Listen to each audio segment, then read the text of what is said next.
Hello friends, आज हम लोग इंटर के इतिहास बुक के चैप्टर नंबर 2 के टोटल 50 ऑब्जेक्टिव क्वेश्चन को हल करेंगे, जिसमें से आपको इस क्वेश्चन को हल करने के लिए कुछ सेकेंड ही समय दिया जाएगा। आप अपना स्कोर कमेंट बॉक्स में ज़रूर लिखें ताकि आपको पता चले कि तैयारी आपका किस लेवल का है, क्योंकि इस बार इंटर एग्ज़ाम 2026 का ऑब्जेक्टिव क्वेश्चन में 45 प्लस आंसर किया जाए। ठीक है फ्रेंड्स, तो चलिए स्टार्ट करते हैं। आपका पहला क्वेश्चन है, राजा, किसान और नगर अध्याय किस काल से संबंधित है? राजा, किसान और नगर अध्याय किस काल से संबंधित है? आपका ऑप्शन है ए वैदिक काल से, बी प्रारंभिक ऐतिहासिक काल से, सी मध्यकालीन काल से, डी आधुनिक काल से।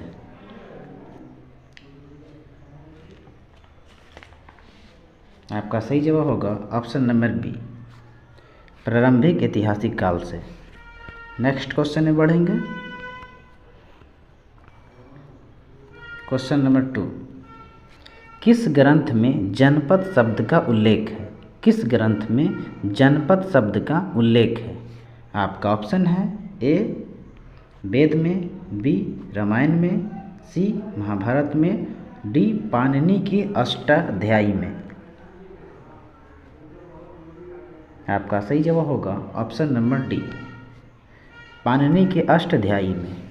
नेक्स्ट क्वेश्चन में बढ़ेंगे।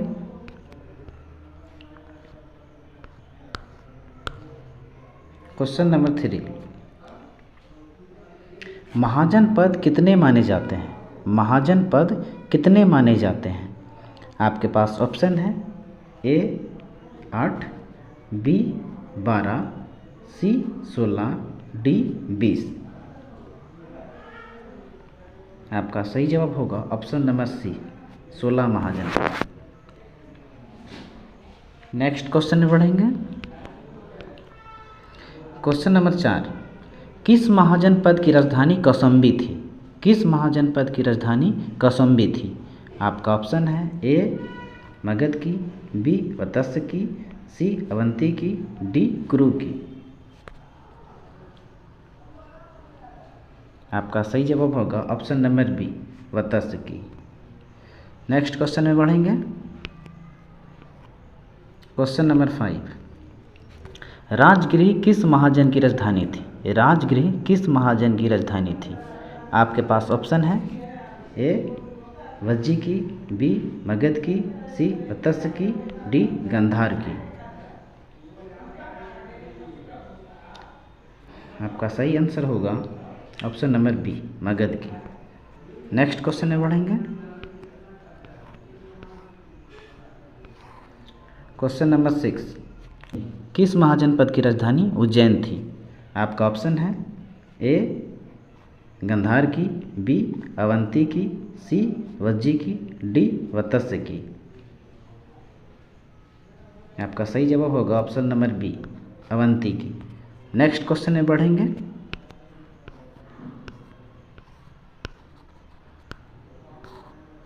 क्वेश्चन नंबर 7,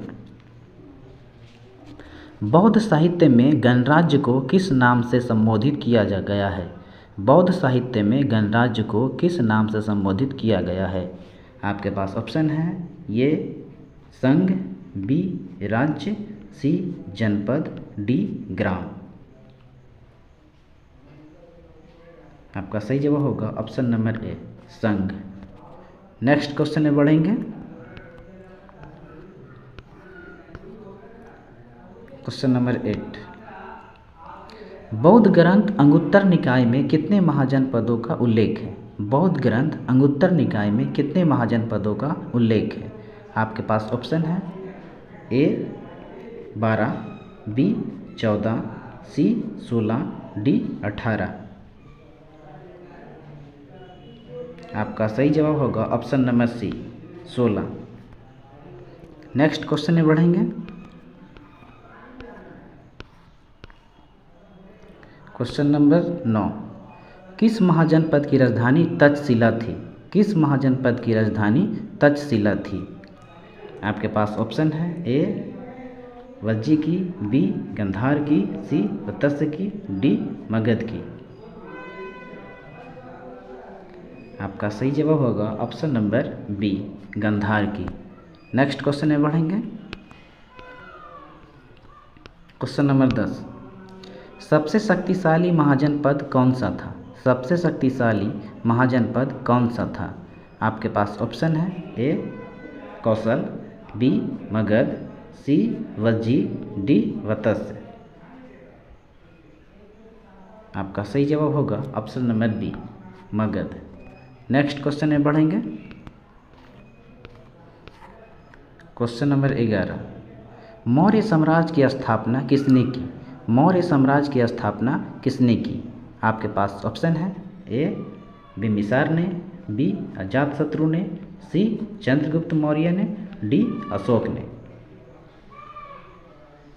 आपका सही जवाब होगा option number C Chandragupta Maurya ने। नेक्स्ट क्वेश्चन में बढ़ेंगे।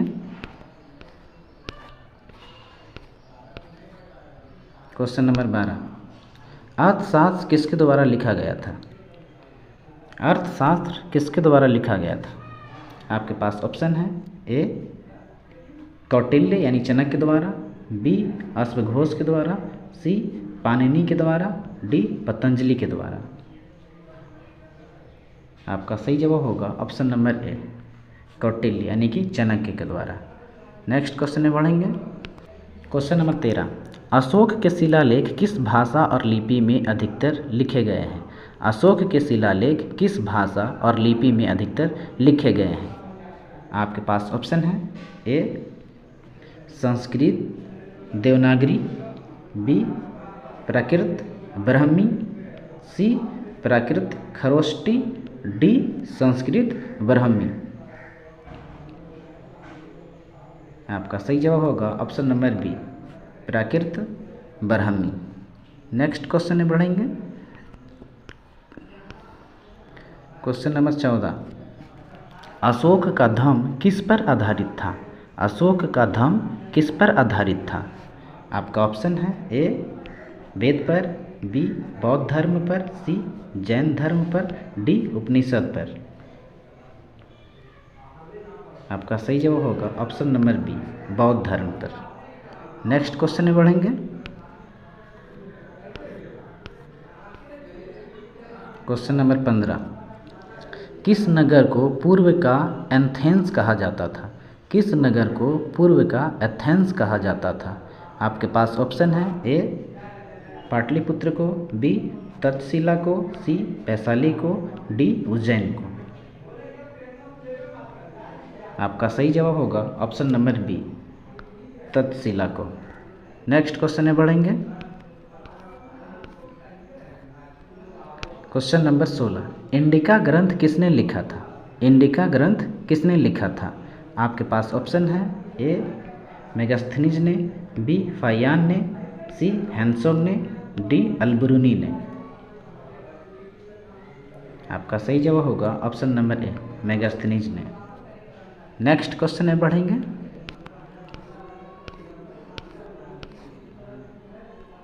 क्वेश्चन नंबर 17, सिक्कों पर सबसे पहले किस शासक की मूर्ति अंकित की गई? सिक्कों पर सबसे पहले किस शासक की मूर्ति अंकित की गई? आपके पास ऑप्शन है ए चंद्रगुप्त मौर्य की, बी अशोक की, सी इंडो ग्रीक शासक की, डी गुप्त शासक की। आपका सही जवाब होगा option number C Indo Greek शासक की। नेक्स्ट क्वेश्चन में बढ़ेंगे।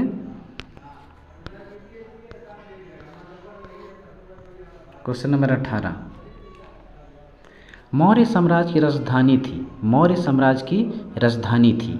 आपके पास ऑप्शन है Ujjain, B Pataliputra, C Kausambi, D Vaishali. आपका सही जवाब होगा option number B Pataliputra. Next question में बढ़ेंगे। क्वेश्चन नंबर 19, कर संग्रह का सबसे बड़ा स्रोत क्या था? कर संग्रह का सबसे बड़ा स्रोत क्या था? आपके पास ऑप्शन है ए व्यापार कर, बी भूमि कर, सी शिल्प कर, डी पशु कर। आपका सही जवाब होगा ऑप्शन नंबर बी, भूमि कर या फिर भू राजस्व कर भी उसी को कहा जाता है। नेक्स्ट क्वेश्चन में बढ़ेंगे। क्वेश्चन नंबर 20, भूमि कर को और किस नाम से जाना जाता था? भूमि कर को और किस नाम से जाना जाता था? आपके पास ऑप्शन है, ए बलि कर, बी भाग कर, सी कर, डी दशमांश कर। आपका सही जवाब होगा ऑप्शन नंबर बी, भाग कर। नेक्स्ट में बढ़ेंगे। क्वेश्चन नंबर 21, कृषकों से कितना भूमि कर लिया जाता था? कृषकों से कितना भूमि कर लिया जाता था? आपके पास ऑप्शन है, ए उपज का चौथाई हिस्सा, बी उपज का छठा हिस्सा, सी उपज का आधा हिस्सा, डी उपज का 10वां हिस्सा। आपका सही जवाब होगा ऑप्शन नंबर बी, उपज का छठा हिस्सा। नेक्स्ट क्वेश्चन में बढ़ेंगे। क्वेश्चन नंबर 22, सप्तांक सिद्धांत किससे संबंधित है? सप्तांक सिद्धांत किससे संबंधित है? आपके पास ऑप्शन है, राजनीति से, बी कृषि से, सी नगर नियोजन से, डी व्यापार से। आपका सही जवाब होगा ऑप्शन नंबर ए, राजनीति से। नेक्स्ट क्वेश्चन में बढ़ेंगे। क्वेश्चन नंबर 23, मौर्य साम्राज्य के प्रशासन का प्रमुख अधिकारी कौन था? मौर्य साम्राज्य के प्रशासन का प्रमुख अधिकारी कौन था? आपके पास ऑप्शन है, ए सेनापति, बी महामात्य, सी सम्राट, डी परिषद। आपका सही जवाब होगा ऑप्शन नंबर बी, महामात्य। नेक्स्ट क्वेश्चन में बढ़ेंगे। क्वेश्चन नंबर 24, किस ग्रीक यात्री ने मौर्यकालीन पाटलिपुत्र का वर्णन किया? किस ग्रीक यात्री ने मौर्यकालीन पाटलिपुत्र का वर्णन किया? आपके पास ऑप्शन है, ए मेगास्थनीज, बी स्ट्राबो, सी प्लेनी, डी टोलेमी। आपका सही जवाब होगा ऑप्शन नंबर ए, मेगास्थनीज ने। नेक्स्ट क्वेश्चन में बढ़ेंगे। क्वेश्चन नंबर 25, पाटलिपुत्र नगर किस नदी के किनारे बसा था? पाटलिपुत्र नगर किस नदी के किनारे बसा था? आपके पास ऑप्शन है, ए गंगा किनारे, बी यमुना नदी के किनारे, सी गोदावरी नदी के किनारे, डी कावेरी नदी के किनारे। आपका सही जवाब होगा ऑप्शन नंबर ए, गंगा नदी के किनारे। नेक्स्ट क्वेश्चन में बढ़ेंगे।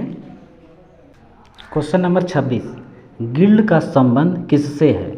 गिल्ड का संबंध किससे है?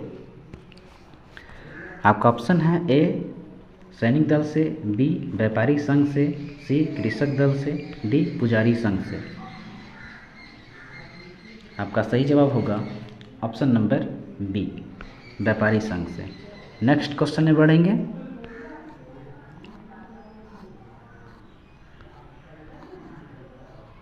क्वेश्चन नंबर 27, शिलालेखों और अभिलेखों को पढ़ने की विद्या कहलाती है? शिलालेखों और अभिलेखों को पढ़ने की विद्या कहलाती है?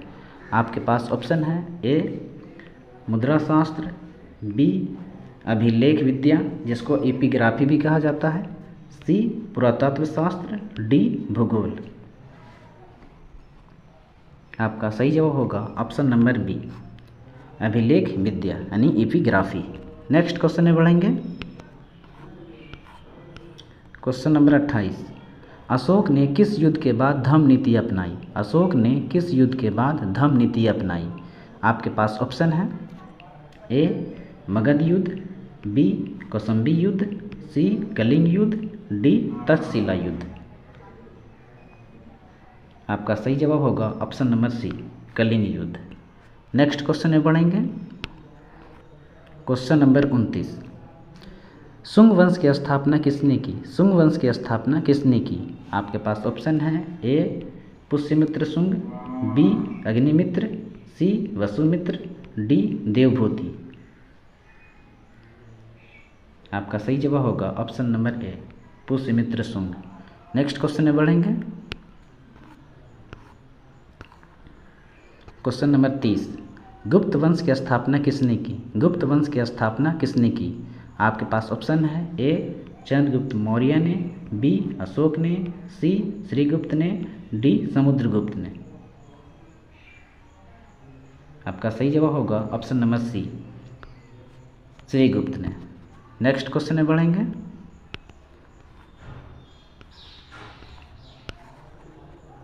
क्वेश्चन नंबर 31, गुप्त काल की प्रमुख आर्थिक इकाई कौन थी? गुप्त काल की प्रमुख आर्थिक इकाई कौन थी?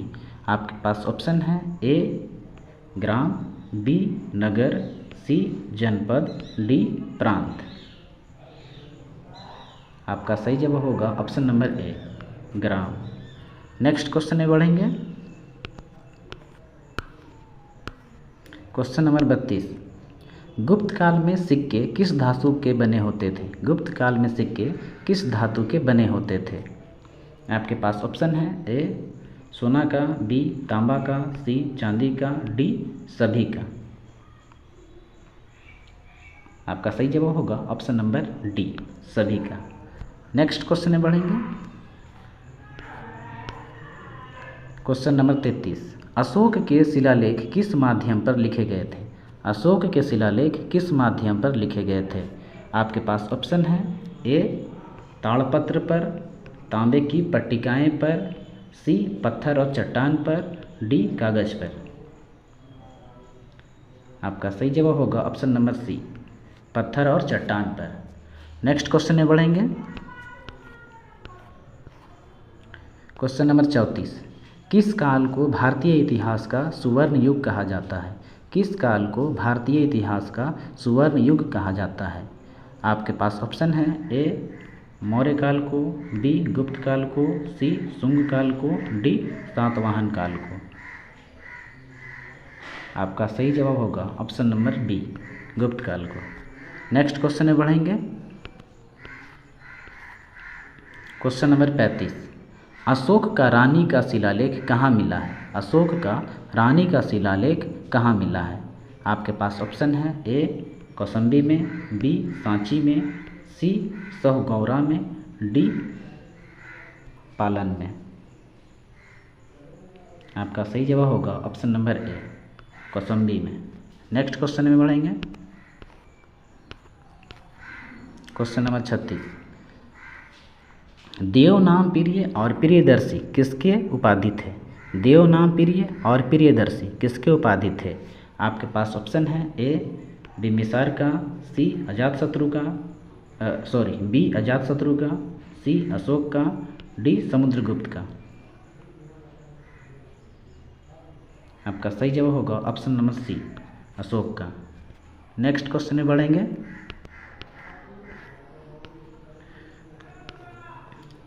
क्वेश्चन नंबर 37, सातवाहन शासकों की राजधानी कहाँ थी? सातवाहन शासकों की राजधानी कहाँ थी? आपके पास ऑप्शन है, ए प्रतिष्ठान जिसको पैठन भी कहा जाता है, बी उज्जैन, सी पाटलिपुत्र, डी अमरावती। आपका सही जवाब होगा ऑप्शन नंबर ए, प्रतिष्ठान यानी कि पैठन में। नेक्स्ट क्वेश्चन में बढ़ेंगे। क्वेश्चन नंबर 38, खरोष्टी लिपि किस दिशा में पढ़ी जाती है? खरोष्टी लिपि किस दिशा में पढ़ी जाती है? आपके पास ऑप्शन है, ए बाएं से दाएं की ओर, बी दाएं से बाएं की ओर, सी ऊपर से नीचे की ओर, डी नीचे से ऊपर की ओर। आपका सही जवाब होगा ऑप्शन नंबर बी, दाएं से बाएं की ओर। नेक्स्ट क्वेश्चन में बढ़ेंगे। क्वेश्चन नंबर 39, अशोक के शिलालेख किस लिपि में नहीं मिलते? अशोक के शिलालेख किस लिपि में नहीं मिलते? आपके पास ऑप्शन है, ब्राह्मी लिपि, खरोष्टी लिपि, सी अरबी लिपि, डी यूनानी लिपि। आपका सही जवाब होगा ऑप्शन नंबर सी, अरबी लिपि में। नेक्स्ट क्वेश्चन में बढ़ेंगे। क्वेश्चन नंबर 40, मौर्य काल में विदेशों के साथ व्यापार का प्रमुख साधन था। मौर्य काल में विदेशों के साथ व्यापार का प्रमुख साधन था। आपके पास ऑप्शन है सड़क मार्ग, बी समुद्री मार्ग, सी दोनों, डी कोई नहीं। आपका सही जवाब होगा ऑप्शन नंबर सी, दोनों से। नेक्स्ट क्वेश्चन में बढ़ेंगे। क्वेश्चन नंबर 41, किस पुरातात्विक स्थल से गुप्तकालीन सोने के सिक्के प्राप्त हुए? किस पुरातात्विक स्थल से गुप्तकालीन सोने के सिक्के प्राप्त हुए? आपके पास ऑप्शन है ए आईकोट से, बी पैठन से, सी सोनेपत से, डी बक्सर से। आपका सही जवाब होगा ऑप्शन नंबर ए आईकोट से। नेक्स्ट क्वेश्चन में बढ़ेंगे। क्वेश्चन नंबर 42, किसे भारतीय नेपोलियन कहा जाता है? किसे भारतीय नेपोलियन कहा जाता है? आपके पास ऑप्शन है ए अशोक को, बी समुद्रगुप्त को, सी चंद्रगुप्त मौर्य को, डी बिंबिसार को। आपका सही जवाब होगा ऑप्शन नंबर बी समुद्रगुप्त को। नेक्स्ट क्वेश्चन में बढ़ेंगे। क्वेश्चन नंबर 43, प्रयाग प्रस्ती किसके द्वारा लिखा गया था? प्रयाग प्रस्ती किसके द्वारा लिखा गया था? आपके पास ऑप्शन है ए कालिदास द्वारा, बी हरिसेन द्वारा, सी वानभट्ट द्वारा, डी विष्णु शर्मा द्वारा। आपका सही जवाब होगा ऑप्शन नंबर बी हरिसेन द्वारा। नेक्स्ट क्वेश्चन में बढ़ेंगे। क्वेश्चन नंबर 44, अशोक के शिलालेखों में धम्म का अर्थ है?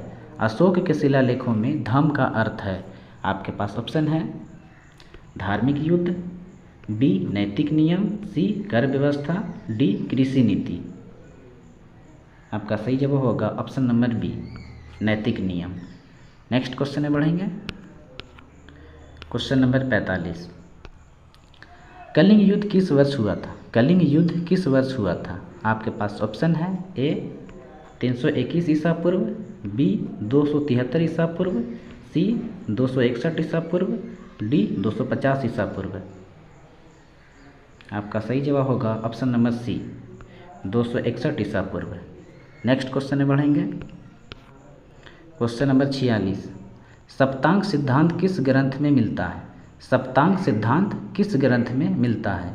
आपके पास ऑप्शन है ए अर्थशास्त्र में, बी महाभारत में, सी मनुस्मृति में, डी वेद में।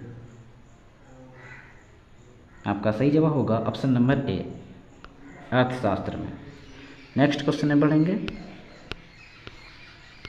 क्वेश्चन नंबर 47, किस मौर्य शासक ने ग्रीक शासकों के साथ संधि की थी? किस मौर्य शासक ने ग्रीक शासकों के साथ संधि की थी? आपके पास ऑप्शन है ए चंद्रगुप्त मौर्य, बी अशोक, सी बिंदुसार, डी दशरथ। आपका सही जवाब होगा option number A Chandragupta Maurya. Next question में बढ़ेंगे। क्वेश्चन नंबर 48, पाटलिपुत्र को किस ग्रीक यात्री ने संपन्न नगर कहा? पाटलिपुत्र को किस ग्रीक यात्री ने संपन्न नगर कहा? आपके पास ऑप्शन है ए मेगास्थनीज ने, बी स्ट्रोबो ने, सी टोलमी ने, डी एरियन ने। आपका सही जवाब होगा ऑप्शन नंबर ए मेगास्थनीज ने। नेक्स्ट क्वेश्चन में बढ़ेंगे। क्वेश्चन नंबर 49, गुप्त काल में भूमि दान किस वर्ग को अधिक दिया जाता था? गुप्त काल में भूमि दान किस वर्ग को अधिक दिया जाता था? आपके पास ऑप्शन है ए किसानों को, बी पुजारियों को, सी सैनिकों को, डी व्यापारियों को। आपका सही जवाब होगा ऑप्शन नंबर बी पुजारियों को। नेक्स्ट क्वेश्चन में बढ़ेंगे। क्वेश्चन नंबर 50, प्रारंभिक राज्य और अर्थव्यवस्था की जानकारी हमें किससे मिलती है? प्रारंभिक राज्य और अर्थव्यवस्था की जानकारी हमें किससे मिलती है? आपके पास ऑप्शन है ए पुरातात्विक स्रोत से, बी साहित्यिक स्रोत से, सी अभिलेख व सिक्के से, डी उपरोक्त सभी। आपका सही जवाब होगा ऑप्शन नंबर डी उपरोक्त सभी। आपका टोटल 50 क्वेश्चन का ऑब्जेक्टिव आंसर हो गया है, जो कि इंटर का हिस्ट्री का दूसरा चैप्टर था। और हाँ, यदि आप इंटर एग्ज़ाम 2026 में 45 प्लस आंसर करना चाहते हैं तो हमारे चैनल सुपर क्लासेस गुरुजी को सब्सक्राइब और बेल आइकन को प्रेस जरूर करें, ताकि इस चैनल पर जब भी कोई सब्जेक्ट के ऑब्जेक्टिव क्वेश्चन के वीडियो को अपलोड किया जाए तो सबसे पहले आप तक पहुँचे, क्योंकि आपकी सफलता ही हमारी कोशिश है।